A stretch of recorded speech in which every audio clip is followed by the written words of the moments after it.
All right, this is the last example for section 12.1. So again, pause me and give this a read.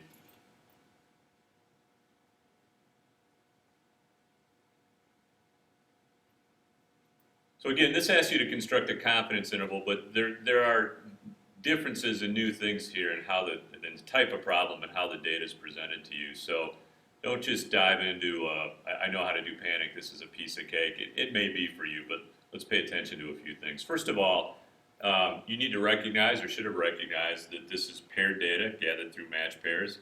So we have one person giving two rankings to the same soft drink. Note that the higher the score, the sweeter the drink, the sweeter the person thinks the drink is. So a loss of sweetness would be indicated by a score of 9 before and a score of 9 or something lower than 9 afterwards, say 8 or 7 or 6. So the data is paired. We want to make a 99% confidence interval. Is it Z or T? Well, there's a clue here that it's gathered for a T-test, but you also need to think about the fact that there's no sigma here, so we're going to do a T-interval when we put the interval together. The next thing that's different is simply how the data is presented to you. Minitab is a piece of statistical software. There are several pieces of software your book uses and that folks on the AP test might use to present data to you. So you need to be able to pluck out the portions in the way it's presented to you here. Now in this particular case, the hypotheses for the test are listed at the top. So we have mu equals 0, but it's actually average differences, and we have mu d gt greater than 0. So from a significance testing standpoint, that's there. We see the sample size, we see x bar.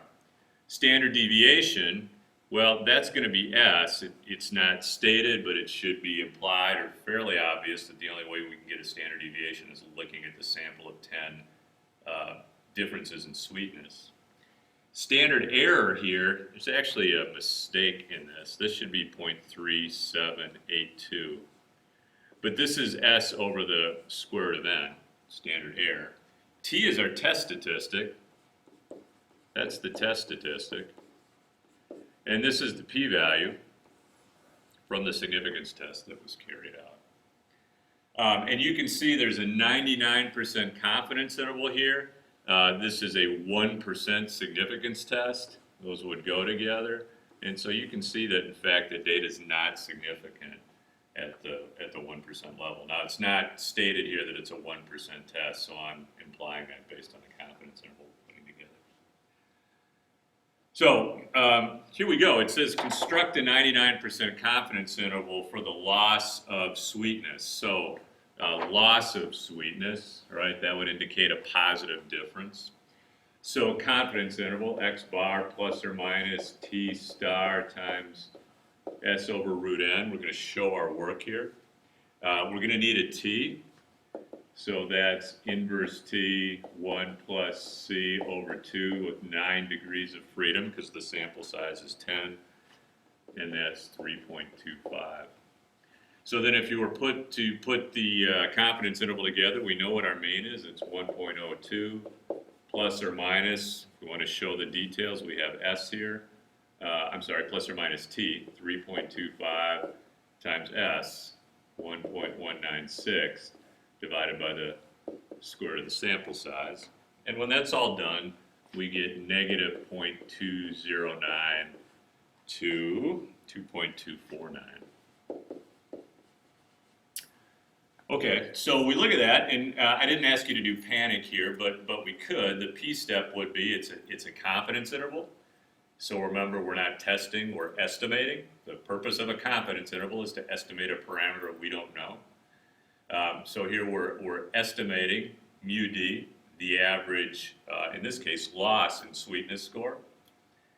And our average loss, we're 99% confident that the average loss is from negative 2.09 points to positive 2.249 points. So look at that interval. The next question says, based on your interval, do you think the mean loss in sweetness is statistically significant? And it was a 99% confidence interval. So recall that a 99% interval goes with alpha of 1%. So is it significant at the 1% level? Well, we look at that, And we see that it's a bit unclear because 0 is in the interval.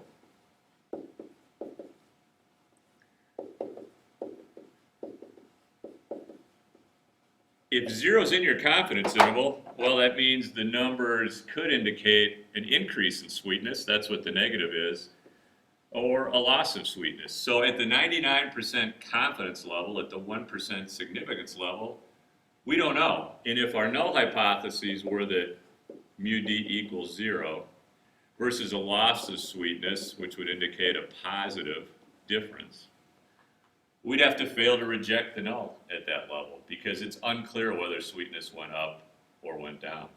So we'd have to fail to reject the null here. Now what's interesting is it's awfully close to 0, negative 2.09. If you did a 90% confidence interval here, you'd get 0.3267 to 1.7133. So at the 90% confidence level, we could say there was a loss of sweetness. And at this point, alpha would be 10%. And at a 10% significance level, we'd reject the null. So we can't be 99% confident of a loss in sweetness, but it turns out we could be 90% confident. The other thing that we might note here is that sample size was quite small at 10, and so we're not very sensitive. The power of our test isn't very high. So one thing we might note is n is small, and an increase in sample size might show us that there's a significant difference here. So again, the problem seems straightforward. They're phantoms and panic based, but now we're trying to get a little more sophisticated, do a little bit more with the calculations we do. Again, you can use a confidence interval to accept or fail to reject hypotheses. Sort of a standard type of confidence interval question involves differences in noting whether 0 is or is not in the interval. If 0 is not in the interval, that indicates that there is a positive or negative difference. If 0 is in the interval, then for obvious reasons it's unclear because we don't know if the difference is positive or negative. So I hope that helps, and that's t-tests and t-intervals with a heavy emphasis on paired t-tests.